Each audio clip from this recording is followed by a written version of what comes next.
Welcome to Brain Wellness, the podcast. I'm your host, Mandy NP. What started as all things related to brain health and wellness has morphed into largely brain injury health and wellness, with occasional other neurological topics. My mission remains the same, to help you on the path to a healthier brain. So, without further ado, let's get into the show. Hello, everyone, and welcome back to another episode of Brain Wellness, the podcast. My guest today is Cynthia Schwartzberg. Cynthia is a psychotherapist, trainer, and author of The Curious Voyage to Authenticity, a rule-breaking guide for personal growth. Known for a warm, experiential, and deeply attuned style, she helps people understand how patterns live in both mind and body, and how the change becomes possible when the nervous system is supported. Cynthia created Harmonic Brain Healing, an integrative brain and body approach designed to help shift stuck loops such as intrusive imagery, grief, and persistent stress responses.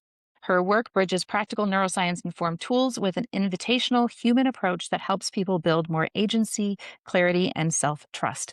She is a co-founder of the Southeast Brainspotting Institute and contributing author to research on brain spotting, as well as the Power of Brainspotting Book. She is a mother of one and grandmother of two, loves to hike, bike, and kayak, and she met her life partner dancing and believes new beginnings in life are possible. And we kind of talked about that a little bit before we hit record as well. So yes, thank you so much for being here today, Cynthia. Thank you for having me. Yeah, awesome. So my first question to people is always, what got you to doing all of those wonderful things we talked about in the bio? Yeah, so I guess I'll start back when my parents were getting divorced and we went to a therapist, and I left there feeling that I felt heard and understood. And I think that everybody, in the bottom line, we need to be connected, we need to feel heard, we need and understood, and feeling that relational connection. I left there and I said, oh, I want to be a therapist like her. So then, of course, my friends started to tell me, all their stuff. Fast forward, I was a math major, left that department and said, I want to work with people, not computers. So here we are together on a computer helping people. So life goes on. And then fast forward again, I just started out in advertising and PR, which I feel was great for like continuing to be able to work with people. Then I went back because I felt like I needed to first heal myself and some of the traumas in my life before I could really help others. I always feel like as a therapist, I like to learn from the inside out and the outside in. And I fast forward that, I went into working with body, mind, spirit through core energetics, and then discovered EMDR because we were working with the eyes. I thought that, wow, this is really great, but I never did it really, quote, correctly. I had people doing core energetics works more with it's more like somatic experience work. And then I went to Cape Cod to learn about natural flow from Dr. David Grand. So instead of doing rapid eye movements across the field of vision, he would go slowly. And sadly for me, but like when one door closes, another opens. So we talked about that too. My supervisor, who went from being a Freudian analyst to a Buddhist nun and really taught me just wonderful tools for being a therapist. She passed away. So I called up David Grant and I said, I need a supervision group. And I've been in the group ever since. And that was back in 2000, a while ago. A minute. As we said, a minute ago. And then what happened during my time in that group was my new beginning through going through a divorce, and then really brain spotting helped my brain get rewired. So I haven't really been able to shut up about it as much as other things. Yeah, that's kind of how I feel about my my concussion, as we were talking before we hit record as well. So once I learned all the things, I couldn't unlearn them, and I couldn't stop talking about it either. So that's shifted my experience after my injury. And I think just our own traumas, our own experiences definitely guide us to where we're supposed to be in life. Yeah. And I feel like on my journey of like you gathered so many healing modalities, all those modalities that I did for myself and then gave to others. It just gave me a wealth of tools to support people with. Mm-hmm. Mm-hmm. And the journey never ends. Yeah, it's as long as you keep your mind open to learning, you will always learn something new. And when you learn about new tools, tips, techniques, different ways to help yourself and other people, it's you have another tool in your toolbox, and you can't take that tool out. I mean, you can take it out and use it, but it unlike the actual physical tools in my husband's toolbox up in the garage, if somebody takes it out, it goes back where it's supposed to be because you can always access those tools. So, yeah, it's, just the experience of doing all that, and I shared with you after my car accident, I used EMDR to help with the PTSD part from the accident, and I have begun some work with ART beyond that to deal with other traumas in life, and brain spotting came up as another one of those techniques, and I thought, "Oh, wouldn't it be wonderful to cover this?" And then I got your message, and I thought, "Hallelujah, here we are." Things happen for a reason. I'm so excited to talk about that and all of the other things that you're doing today. So kinda if you can tell us a little bit, so for people who've never heard of brain spotting, what is that? It's a therapeutic modality that originally the motto is where you look affects how you feel. So if I say to you, think about, and of course, whenever I start to talk about this, if you're driving, don't listen later. But if I say to you, think about the color of the door of the dwelling that you grew up in, what would you say? It goes white? Yeah. So notice that your eyes shifted to access information and we organically orient in our environment using our eyes. So, one of the great contributions that David Graham brought to the therapeutic field is that orienting and with the eyes and getting access to information that we often can't get to through just talk therapy. So, in brain spotting, we talk with our therapist about whatever it is that's pressing on us. And then we kind of enter into a way of working with our body by feeling it in our body and then looking for an eye position, and the therapist supports and helps you with this, that gives you access to that sensation. And it's like we open this door. So we then, through that door, our mind, our brain and body will go anywhere and everywhere. That kind of like helps to, I think of it as like connect the dots. So people will say something like, I haven't thought about that like since second grade. Why am I thinking about that now? Or yesterday somebody said, well, I know that you didn't ask me to think about this, but so things like that happen. And in that process, the neurons that are wired together get fired together. So we get really below to like almost like that the origins of some of these and you don't have to know what it is to know that it is a phrase that we use as therapists in brain spotting, and a phrase that people can also know. So people can come and not have to talk about their traumas. It's not about reliving something. It's about really bringing some more homeostasis, beneficial homeostasis to our bodies. Because when we were traumatized, we found this sort of really over time, very adaptive homeostasis, but eventually it became beneficial. Yeah. Maladaptive, homeostasis. Yes. Yep. And it's interesting how our brain does that. We always think about creating patterns when we're trying to create a habit of doing something good, and we don't think about how our brain automatically does that habit to create this negative loop that we have then. Right. From the cortisol levels that go up, the adrenaline that goes up, we get, I guess, stuck. And we also are very fragmented in our memories when it comes to trauma. Yeah. Yeah.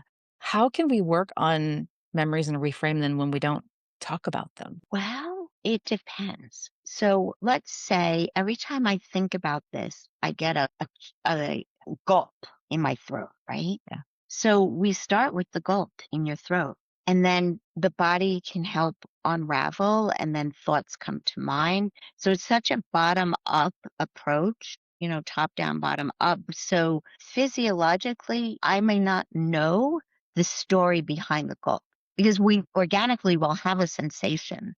And then from that sensation, we often put the story, right? So if we go to the sensation, we can support that, like as you talk about, nervous system, come into that balance. Some things may arise and we might know, some things less. Yeah. So getting into that nervous system part of it, when we have a trauma, whether it's a physical trauma like mine with the car accident, or it's an emotional trauma, we get those responses, and it can lead us down that path of that constant fight or flight, which is what leads us into these different trauma states. What do we then have to do to put in place to make it possible to grow out of that? Well, it depends upon the the approach or the process that you're using. So there are a multiple of modalities out there that help with it. Some of them start with the more physical body of what we call in the resourcing. So it might be more of like grounding, connecting. But because of the trauma, some of us don't really like living in our bodies, right? So I can do the actions of a style of grounding, but I still don't feel that connection to it. So it's um, in my perspective, it's really important to kind of work both. In my book, I talk about like things being like a figure eight. We have to kind of go up, like getting a little bit more, some foundation under us so we can do the work. And then we can dive a little bit into the less comfortable and the more activated, more disruptive kind of things. But then we get some ahas so we can get some relief, and then we can go down. And then it's kind of like our nervous system. It gets this ebb and flow. Mhm. So the idea is to choose something that's going to help us and get there when we're ready. So we might have to prepare ourselves to be ready in some way. But there's little tidbits. I was working with a couple of parents who had this horrific thing because their children had overdosed. I had just learned about counting, which is a way of working in EMDR. And I had also learned about a process called revisioning. So where we imagine ourselves in the same situation, but kind of put in a new thought and a new sensation. And I did this for about 2 months in a situation in my life where I was thinking like I'm the worst. And I'm in that moment in time. And every time I saw that image, I kept thinking I did the best I could at the time. After about 2 months, my energy started to shift and my relationship started to shift with the person this happened with. So here I was in a session with some people, and I was like, they're stuck. They were riddled in grief and in self blame. And I thought, why not integrate everything I know? So that's where that harmonic brain healing emerged from. Yeah. So in that process, we will work with what you're feeling, like that stuck, like what you talked about, the habitual pattern, and then invite the client to consider the possibility of living with it differently. So I think that they do this in sports psychology, like you imagine that move differently and you keep repeating that, you build new neural pathways and things change. So in the harmonic brain healing, we do it, but we all do it in a session. So we work really from a memory reconsolidation, meaning which is like which means that we open up the brain in a way that it becomes more malleable and we can shift and change. Mhm. Does that make sense? It does, it does. Just kind of by happenstance, you had to integrate all of these things. That's kind of where this was all born. Well, I combined brain spotting, counting, and revisioning. And then I've discovered that this is amazing with how well it works and how fast the brain is like you flip that switch, like the stuck Mhm, switch gets mhm, unstuck. mhm, mhm. And we kind of briefly talked about how would people know if they are stuck? They know if they're stuck if they keep getting frustrated with something, if they keep like getting into that relational pattern of a fight, if they keep wishing, I wished I could, I thought I would, but then I'm not, Mhm, or if they're like feeling like a little, we don't always know that we're feeling pretentious, mhm, but if I'm feeling a little too happy, like something to see you, I haven't seen you in so long, like underneath that, I might be anxious, like as a, can pop like a wiggling snake or something. Or just feeling like, I don't know, I'm just not in the mood. Like what? So if we hear ourselves saying something too much or too little, that's a clue, that we're maybe caught in that fight, flight, or freeze. But these are the words on a daily basis that we put to it. Or if I get, so frustration is a good one, or if I'm like little lethargic a lot, then I know I'm probably stuck in something. Or if I keep having repetitive thoughts or like worry thoughts is a really good one to know that we're stuck. I mean, they're not good to have. yeah. I once had a friend where I said, I was really worried about you. Do you know what she told me? She said, that's the worst thing you could say. That's very negative. And so often we think that it's loving. But if I'm like, so I don't know, I keep playing around with it, but on some level, my worrying about you may not be the best compassionate state of being. Sure. I've not thought of that before either, but that is when you really do kind of look at it that way, it is a little bit of a negative thought. So why would you sit and worry about somebody? Why wouldn't you be helpful for them instead? Or wish them a good wish. Or, like, I don't know what's going on, but I'm sending you the best, or I'm praying that, for whatever good comes your way, or Mhm. something like very open, not invading their spiritual space. But Yeah. Yeah. yeah. Yeah. So in that creation of the harmonic brain healing, what part of it do you think helps actually make those meaningful shifts for people? So when I read the book on um, Unleashing the Emotional Brain by Bruce Ecker, realized that what makes it malleable is this thing called a prediction error. So first the client needs to recall something about it. So Mhm. in harmonic brain healing, we say, like, if it's a physical sensation, like, because if you don't have the words, or you don't have the image, or you're not an imaginary person, you work with what you've got, whatever sensation you have. Then so he talks in there that once you talk about it, you want to introduce like this, almost like a little surprise. So the brain is like constantly screening out information that we need to filter it. One way to filter it is to base it on what we're familiar with. So I'm familiar that, like, at 5 o'clock, my dog's going to bark and I'm going to be annoyed, but whatever the familiar is, I'm making light of it just to people to give you the idea of this and not to lead you anywhere. So once I'm familiar with something, I'm going to assume it. So when I was teaching this recently, somebody said, "Oh, so like that's why we don't read and notice all the typos." So I thought that's a good one, because in the old days, we used to have to imprint before we would send it to the printer, in production, we would read backwards so that we don't have the context, so that our brain is not going to make an assumption. But the one that I often refer to is the study of people watching a basketball game. And there's a gorilla that goes across the court. Do you remember, the one? Yeah, I remember that. Yeah. So why is there a gorilla on the court? Well, I didn't see it because I'm not expecting to see it. So this is also brain spotting is actually based on the Heisenberg, the uncertainty principle. Because if I'm expecting something, that's the way I'm going to see it. So that's why in brain spotting we really invite the therapist to be training them to be very open minded. Like, don't assume anything. It's a no assumption model. So in harmonic brain healing, we work with that prediction error by offering our presence with the client, asking them a preferred way of living with this going forward. Well, I didn't really ever think about that. I Mhm. can't imagine that. So then we have to, like, work with this. Yeah. Yeah, Um, because we don't often think about what we wanna do. no, We we're think just about what we're dealing with. Yeah. Like, and so we're like, because when we're traumatized, we're also like blindsided. So we're like literally have tunnel vision Yeah. or ambient vision. So, well, you would know this. Yeah, But after my accident, my peripheral went away completely. So, yeah, the tunnel yeah, was definitely there for a long, long time. which is common also, like with concussions and with other brain. Mhm. Yep.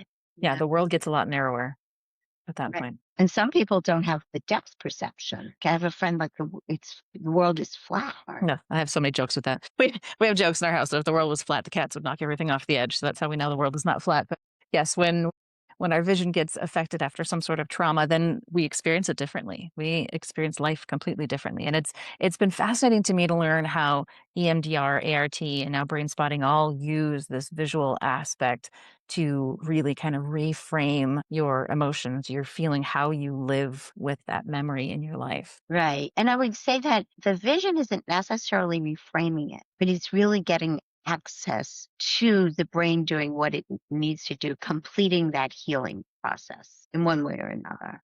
Yeah, yeah, and I love how you kinda tied it in when you asked me at the beginning what color the door was. We don't think about how our eyes move when we do think about things, and it's fascinating when you catch on to that, and then you can see it in people when they're trying to come up with thoughts too, so it's kinda fun to catch those little nuances. When I've been preparing for the teaching of harmonic brain healing, I've discovered that our eyes will actually many times when we're thinking about something, go into the same position as when that first incident happened, because it's very hard. And this is what happened with that the first time in the session. We can't, it's so hard to get a visual out of our memory because our eyes do these scan paths of like almost like retracing. Like if I'm recalling it, my visual, cortex, my back here is connected to my eyes and my memory. And so I'm thinking of it and I'm seeing it in my mind's eye.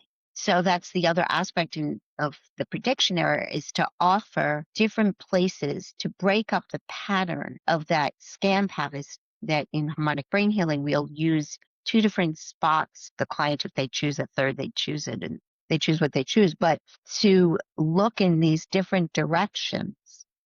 And we also use counting because it's very rhythm helps to reset our nervous system. So we work in that pacing, and that helps with that offering that prediction error Mhm. to open up for the brain to kind of reorganize for the new learning. Do you ever see where you're going through with working with a client and they can't get on stock, or the techniques aren't working? Well, David Grand in Brainspotting says relationship comes first. Any modality that you're working with therapeutically, that they've done studies that all across, people will remember that relationship with the therapist. So when you don't know what to do with the client, lean in more to the relationship.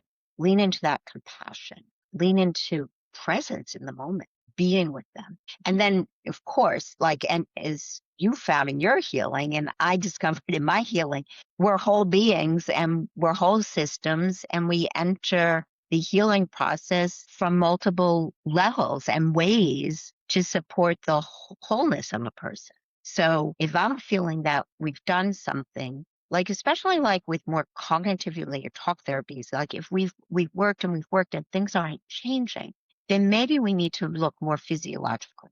So sometimes I say brain spotting is like a physical therapy for your brain. Yeah. So, and you discovered, I guess, in your car accident that too, right?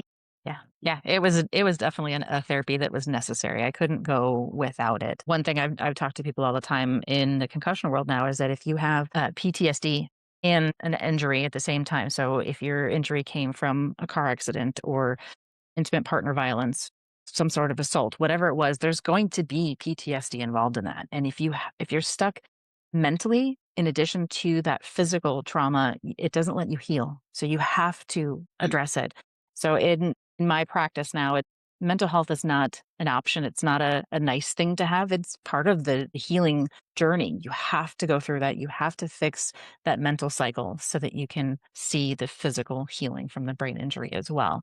So it's not an option. It has to be done. Yeah. And the other thing that I do feel with injuries and bodies and illnesses is one of the layers to heal is our relationship to it. So working with a part of that internal conflict adds to the pain, like Mhm. with chronic pain and stuff like that. Absolutely. Besides going to the original point of the injury happened, Yeah. you're also working. So it's when we're working with people, we're going to be working in multiple aspects of the event or this something. Mhm. So we're coming at it that way. But I do think that some therapies are more thinking, and people get stigmatized by thinking it's something's wrong with me. Yeah. And the gift of a modality like harmonic brain healing or ART, EMDR, brain spotting is that we're looking at it as like David Grand will say, this is a physiological problem with psychological consequences. And before, when I was talking about that moment in time before the story. Yeah. Yeah, and there's one book that I've been meaning to read that I hear about all the time is The Body Keeps the Score. So that's one way that I try to help kind of destigmatize it when I'm talking to patients too, and just realizing that that mental anguish that they had is creating these physical symptoms as a sign that they need to do something. It's not There's not something wrong with you. You're not broken. It's just this is how your brain rewired after that trauma, and we need to undo that because our we have this thing called neuroplasticity that everybody forgets about, that we can actually create new thoughts on this, and we can get out of those stuck patterns. But the first part is realizing that we're stuck. Yeah. Yeah. So Yeah. It's really true. And Jeffrey Schwartz wrote the book Brain Lock. So he talks about the first step is to label it. Like, that's my brain. My brain is stuck. I'm stuck. And he and Norman Deutsch did some research together and discovered that one way of getting out of these loopy, stuck thoughts is to think about something fantastic and wonderful. I inadvertently did that with my family years ago. Everybody was kind of stuck in our negativity, and we started doing a thing at the end of the day when we would sit down and have our dinner and say what our favorite part of the day was. And all of a sudden we're talking and laughing, and we're asking each other questions to kind of figure out what else went along with that. And I don't know why we started doing that, but it's been probably 10 years or more that my family's been doing this now, and it's a great way to kind of reframe, and it helps me remember why all of these different therapies work, because if we're kind of doing that same thing, Mhm. by reframing those memories. Yeah. That's like what I said about revisioning. Yeah. Yeah. But I do think that, and science is like catching up with, Mhm. shifting our thought. And I think in AA, it's like move a muscle, change a thought. Yeah. So, Yeah. Yeah, there's a lot going on in the research world too, and it's been fun to kind of see all the new articles and everything pop up, and yes, this is beneficial, and why is this happening? And I was writing something the other day and looking back on just even like the history of EMDR and ART, and I didn't realize how long it's been around, and we haven't been talking about these different therapies, but there's research articles back to the early 2000s and 2010s. Like, we're in 2026 now, and I'm just learning about these therapies. How is this a thing? yeah, I don't know. I studied, oh, it will date me, but when EMDR first came out, like in 1992 or four, around there was when I just took the beginning of it. Yeah. Yeah, it's been like 30 years, I think, in one of the Mm. research articles that I saw that had been around for 30 years already. I thought, this is crazy. How do more people not know about these things? But, this is the purpose of my show, to bring awareness to all these different options that people can look at. So that being said, what other kind of things do you have, upcoming projects, things you want to share to help raise that awareness of what you're doing?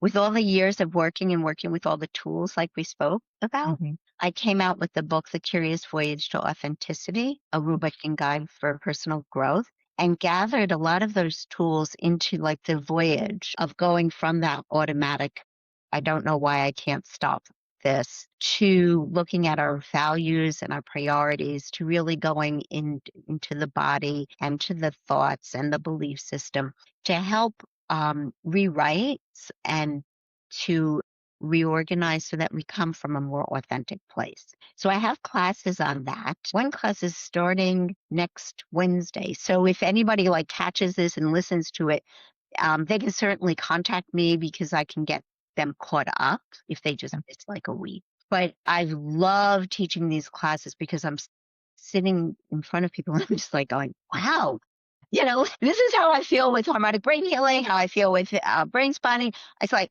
this works. It's Yeah. incredible. So it's an 8-week course and people shift and change. And we start with a certain intention and we move through it. There's a lot of exercises in the book, so we like tailor it for the needs of the class. And then the other thing is February 9th, if people want to learn about harmonic brain healing, I'm giving a course through the brain spotting trainer in Australia. So that's up on my website. And one thing I wanted to say is I have a lot of tools because I have offerings for free on the website and I do give free talks. So people can like dabble and get curious. They don't have to do a big dive. Yeah. But for the brain spotting, March 6th to 8th, we're going to be in Panama City Beach doing a phase one. So anybody that wants to learn it can come around for that. That would be wonderful to get to meet you in person. Yeah. And so those are some of the things I'm trying to think. Oh, yeah, and I spoke to you about there's a process in David Grant's book on self spotting. Yeah. And I have given classes on it. I do it about once a year now, but I do also have it on Teachable and synthesis.teachable. And I'm putting up a newer version and a more updated version of it on there today. I do have Harmonic Brain Healing for professionals who want to get it through a self-taught class. That's up there as well. Cool. Very cool. Uh, And then I will put all the links in the show notes, but where can people find you? You mentioned the website. Do you know the website off the top of your head? yes, it's synthesis. So CYNTHASIS.com. It's a little play on my words, my name, Yeah. I love that. yeah. And then you're on YouTube, Facebook, and Instagram. Those were the ones you sent me. So I will include those in the show notes as well so people can link on all of those and find you in all those different places. We have had such a great conversation today. As we wrap up, is there any last little bits of wisdom that you'd like to share with our listeners? Yes, I'd like to say that the key is be kind to yourselves, and in whatever part of your healing journey you're on, trust to know that there's support there for you and you'll find it. Many times we will talk to ourselves the way, especially if we were abused or in harsh ways, the way we have been talked to. So you might have to borrow somebody else's kinder words until you can find them for yourself. But know that you can, and it's possible. Awesome. Great, great words to end on. Thank you so much for being here today, Cynthia. Thank you. This was really, really wonderful. And thank you, people, for hanging in there and listening to us.